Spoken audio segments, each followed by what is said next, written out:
आजचा आपला जो PYQ आहे स्टुडंट तो आहे केमिकल रिएक्शन बद्दल. ठीक आहे, तर आपल्याला काय करायचं आहे, आयडेंटिफाई करायचं आहे हे केमिकल रिएक्शन कोणत्या टाइपचे आहे. लक्षात ठेवा, मार्च 2022 मध्ये आलेला आहे आणि किती मार्कचा आहे, 3 मार्कचा क्वेश्चन आहे. ओके, तर चेक करा विद्यार्थी मित्रांनो, इथं काय दिलं आपल्याला, कॉपर सल्फेट प्लस फेरस यांच्यामध्ये रिएक्शन झाली आणि आपल्याला काय भेटलाय, फेरस सल्फेट प्लस कॉपर. तर या ठिकाणी काय होतं लक्षात ठेवायचं की फेरस हा मोर रिएक्टिव्ह असते कॉपर पेक्षा, तर याचं काय झालं, डिस्प्लेसमेंट झालं आणि त्यासोबत काय जॉईन झाला, फेरस.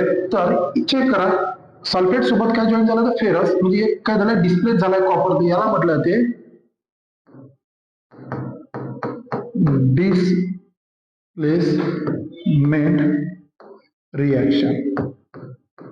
ओके ओके, त्यानंतर चेक करा मॅग्नेशियम आणि ऑक्सिजन. मॅग्नेशियम आणि ऑक्सिजन पासून आपलं कंपाऊंड तयार झालं मॅग्नेशियम ऑक्साईड. ऑलरेडी बॅलन्स वगैरे आपल्याला त्याचं काही घेणं देणं नाही. काय म्हणलं, मॅग्नेशियम ऑक्साईड. तर चेक करा, दोघांपासून एक प्रोडक्ट तयार झाला तर त्याला म्हणतो आपण कॉम्बिनेशन रिएक्शन. ठीक आहे,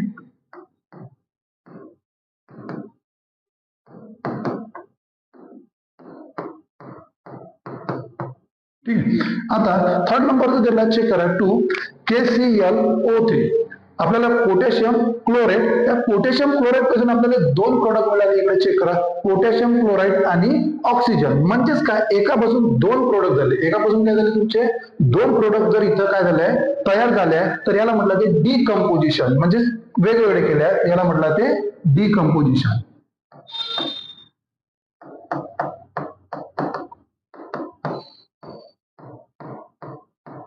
डिकम्पोजिशन रिएक्शन. पहा विद्यार्थी मित्रांनो, जवळपास 3 मार्क्स साठी विचारलं जाते आणि एकदम इझी वेळेला आपण याला काय करू शकतो, सॉल्व्ह करू शकतो. आपल्या टॉपिकचं नाव होतं आयडेंटिफाय द केमिकल रिएक्शन. या पद्धतीने आपण काय करणार, आणखी सुद्धा तुम्हाला PYQ मिळतच, जेणेकरून तुम्हाला जास्तीत जास्त मार्क मिळाला पाहिजे. थँक्यू.